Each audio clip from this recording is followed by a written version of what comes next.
Kevin Love uses porn star legend to troll Anthony Edwards.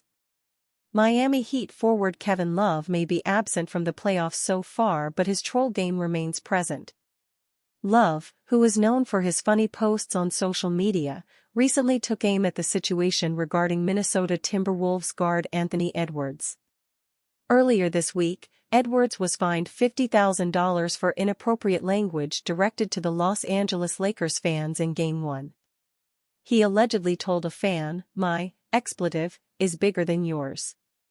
That led to Love posting a clip from the movie Boogie Nights, which was based on the life of porn star legend John Holmes. The caption read, "And talking to himself pre-game after getting fined for telling Lakers fans, 'My D, bigger than yours eggplant.'" The post drew a bunch of responses. They included one from Rich Paul, LeBron James' agent. Paul replied, "This guy man. GOAT." Edwards and the Timberwolves fell to the Lakers in Game 2.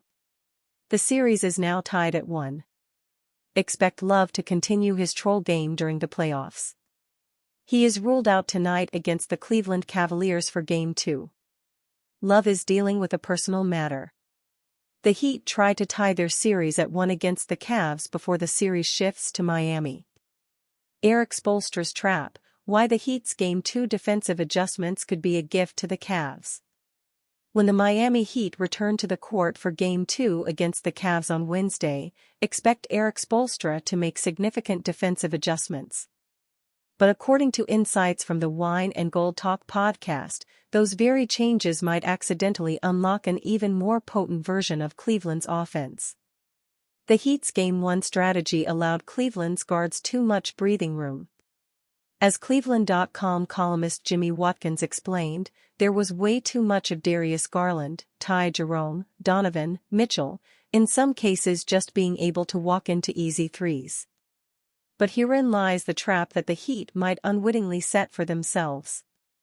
By committing more defensive resources to Cleveland's guards, they'll create opportunities elsewhere on the floor. Watkins broke down the domino effect, and at that point, it's on Evan Mobley, or whoever setting the screen, but in many cases that's Evan, to be the release valve. And then you're playing 4-on-3. This dynamic could be particularly significant for Mobley, who has been discussed extensively as needing more offensive involvement. In Game 1, Mobley started strong with 7 points in the first quarter but took just 1 shot in the second quarter. That's not enough, Watkins emphasized. If the Heat does indeed change their pick-and-roll coverage to be more aggressive, it could force the ball into Mobley's hands in advantageous situations. Rather than Mobley having to assert himself in the offense, which has been a focal point throughout the season, the Heat's adjustments could naturally funnel the ball his way. The podcast highlighted how Mobley's involvement isn't just about this series but building toward future challenges. This is where you get your mojo. This is where you get your confidence. This is where you get your feel for the game in a playoff atmosphere. Everything is louder, everything is more magnified. The opposing defense is going to come at you harder. You're going to get hit more, you're going to understand what the playoff refs are going to be calling or letting go. Podcast host Ethan Sands explained about using this first-round series as preparation for tougher matchups ahead. Sands added an important point about Mobley's aggression. Evan Mobley was 3 of 3 from the field and 1 of 1 from deep in the first quarter, and then he took 7 shots for the remainder of the game. But one of the biggest, most jarring things of the game was he had 0 rebounds in the first half. You know the next biggest telltale sign for me, Jimmy, he had 0 free throw attempts. These statistics reveal a player who needs to be more consistently aggressive. If Miami's defensive adjustments create situations where Mobley becomes the primary decision-maker in 4-on-3 scenarios, it could accelerate his development as an offensive weapon just in time for later playoff rounds. For Cleveland, this potential dynamic represents the best of both worlds, not only neutralizing Miami's defensive adjustments but using those very changes to develop a crucial piece of their championship puzzle.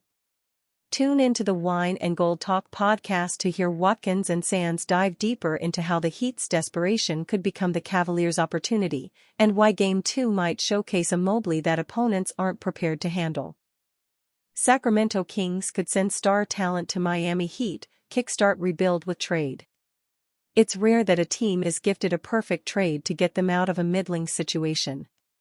The Washington Wizards were granted such a gift when Bradley Beal was sent to the Phoenix Suns, and the Los Angeles Lakers postponed a rebuild for more than a decade when the Dallas Mavericks offered up Luka Doncic.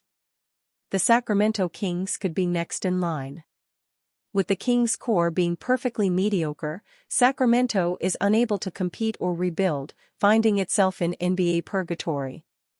Zach Lavine and DeMar DeRozan have long track records of not finding playoff success, and only a truly desperate team would make an offer for either of them.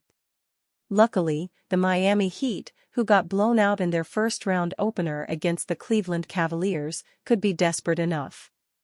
Clutch Point's Bailey Bassett recently proposed a trade that would net the Heat a star to pair with Tyler Herro and Bam Adebayo, while alleviating the Kings from their projected future.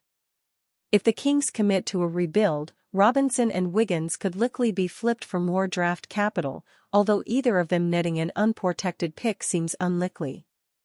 However, the Kings owe their pick in a loaded 2025 class to the Atlanta Hawks, and this deal would allow them to add immediate young talent to build around, and set them up for the future, which right now looks rather bleak.